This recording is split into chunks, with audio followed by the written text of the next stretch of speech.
Dubai पिछले कुछ सालों में इंडियन स्टूडेंट्स के लिए एक स्ट्रॉन्ग ऑल्टरनेटिव बनकर उभरा है। अफोर्डेबल फीस, इंडिया के करीब लोकेशन, ग्लोबली रिकॉग्नाइज्ड डिग्री और स्ट्रॉन्ग जॉब मार्केट, इन सब वजहों से हजारों फैमिलीज ने यूएस और यूके के बजाय यूएई को चुना।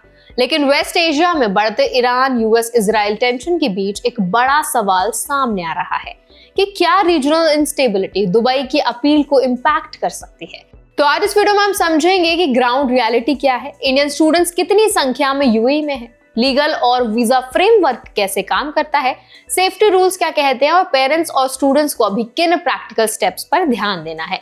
तो चलिए फिर जल्दी से वीडियो को स्टार्ट करते हैं। हाय, मेरा नाम है वर्षा दुबे और आप जो देख रहे हैं एनबीडी टेक एड पर। सबसे पहले नंबर समझिए। मिनिस्ट्री ऑफ एक्सटर्नल अफेयर्स के डेटा के अनुसार यूएई में करीब 2,47,000 इंडियन स्कूल स्टूडेंट्स और 6,500 से ज्यादा हायर एजुकेशन स्टूडेंट्स हैं। दुबई के हायर एजुकेशन सेक्टर में इंटरनेशनल स्टूडेंट्स का लगभग 42% हिस्सा इंडियंस का है। लेवरेज ईडीयू की 2025 रिपोर्ट के मुताबिक 2023 के बाद से दुबई के लिए एप्लीकेशंस में लगभग 40% बढ़ोतरी दर्ज की गई है। इसका मतलब एकदम क्लियर है, दुबई सिर्फ ट्रांजिट हब नहीं बल्कि एजुकेशन डेस्टिनेशन के रूप में भी तेजी से ग्रो कर रहा है। अब टेंशन का असर सेंटीमेंट पर कैसे पड़ता है ये समझना जरूरी है। एजुकेशन सेक्टर परसेप्शन ड्रिवन होता है। जब रीजन में जियोपॉलिटिकल एस्केलेशन होती है तो पेरेंट्स और स्टूडेंट्स नेचुरली कॉशियस हो जाते हैं। ट्रैवल प्लानिंग, एयर कनेक्टिविटी और एकेडमिक कंटिन्यूटी को लेकर एंजाइटी बढ़ती है। फिलहाल इमीडिएट लार्ज स्केल इंपैक्ट नहीं दिख रहा, लेकिन वेट एंड वॉच मोड जरूर है। एक्सपर्ट्स का अनुमान है कि अगर कॉन्फ्लिक्ट लंबा खिंचता है तो 5 से 7% तक शॉर्ट टर्म मोबिलिटी इंपैक्ट हो सकता है। अब बात करते हैं कि इंडियन फैमिलीज दुबई क्यों चुनते हैं। यूएस और यूके के मुकाबले दुबई में कई इंटरनेशनल ब्रांच कैंपसेस 50,000 से 85,000 AED पर ईयर के बीच पोस्ट ग्रेजुएट प्रोग्राम्स ऑफर करते हैं जो पेरेंट कैंपसेस से सस्ते होते हैं। लिविंग कॉस्ट भी लंदन या मेजर यूएस सिटीज से कम है। कुल मिलाकर एनुअल एक्सपेंसेस 20 to 40% तक कम पड़ सकता है। हालांकि एग्जैक्ट सेविंग प्रोग्राम और हाउसिंग चॉइस पर डिपेंड करता है।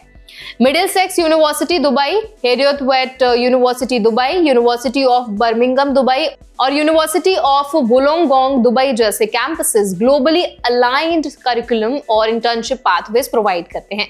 एम्प्लॉयमेंट इकोसिस्टम भी अट्रैक्शन का बड़ा कारण है। यूएई का MOHRE regulated framework internship linked programmes allow करता है, जिससे स्टूडेंट्स पढ़ाई के दौरान स्ट्रक्चर्ड वर्क एक्सपीरियंस ले सकते हैं। Artificial intelligence, data roles, hospitality, tourism और फाइनेंस सेक्टर्स में हायरिंग डिमांड मजबूत है। ये एक्सपोजर स्टूडेंट्स को रीजनल जॉब मार्केट से जल्दी कनेक्ट कर देता है। अब लीगल और सेफ्टी फ्रेमवर्क समझिए। यूएई एक रेगुलेटेड वीजा सिस्टम फॉलो करता है। स्टूडेंट वीजा इंस्टीट्यूशन स्पॉन्सर्ड होता है और रेजिडेंसी परमिट के साथ जुड़ा होता है। यूनिवर्सिटीज इमरजेंसी प्रोटोकॉल्स मेंटेन करती हैं। क्राइसिस सिचुएशन में लोकल अथॉरिटीज एयर डिफेंस और सिक्योरिटी कोऑर्डिनेशन एक्टिवेट करती हैं। हाल ही में स्ट्रैंडेड हुए पुणे के Indira school of business studies के 84 MBA स्टूडेंट्स को होटल में सेफ शिफ्ट किया गया, जिससे दिखता है कि इंस्टीट्यूशनल रिस्पॉन्स एक्टिव रहता है। इंडियन स्टूडेंट्स के राइट्स की बात करें तो वियना कन्वेंशन और कॉन्सुलर रिलेशंस के तहत यूएई में मौजूद हर इंडियन को इंडियन एम्बेसी या कॉन्सुलेट से असिस्टेंस लेने का अधिकार है। दुबई और अबू धाबी में इंडियन मिशंस एक्टिव हैं और इमरजेंसी एडवाइजरी जारी कर सकते हैं। पासपोर्ट वैलिडिटी, वीजा स्टेटस और लोकल रजिस्ट्रेशन अपडेट रखना बहुत जरूरी है। अगर फ्लाइट सस्पेंड हो तो एम्बेसी कोऑर्डिनेशन के जरिए ट्रैवल एडवाइजरी फॉलो करनी चाहिए। पेरेंट्स और स्टूडेंट्स के लिए प्रैक्टिकल एडवाइस सिंपल है। ऑफिशियल सोर्सेज पर भरोसा करें, रूमर से दूर रहें, यूनिवर्सिटी के कम्युनिकेशन चैनल एक्टिव रखें, ट्रैवल इंश्योरेंस पॉलिसी चेक करें जिसमें इमरजेंसी इवैक्यूएशन क्लॉजेस हो, एकेडमिक कंटिन्यूटी के लिए ऑनलाइन लर्निंग ऑप्शन या फ्लेक्सिबल अटेंडेंस पॉलिसी के बारे में इंस्टीट्यूशन से क्लैरिटी लें। फाइनेंशियल प्लानिंग में कंटिजेंसी फंड रखना समझदारी है। ये भी समझना जरूरी है कि यूएई ने पिछले 2 दशकों में खुद को सेफ एजुकेशन हब के रूप में डेवलप किया है। सिक्योरिटी रिस्पांस मैकेनिज्म स्ट्रॉन्ग है और अथॉरिटीज कंटिन्यूटी मेंटेन करने पर फोकस करती हैं। करंट टेंशन को कई एक्सपर्ट्स टेम्पररी शॉक मान रहे हैं, स्ट्रक्चरल रिस्क नहीं, लेकिन लॉन्ग टर्म प्लानिंग हमेशा रिस्क असेसमेंट के साथ करनी चाहिए।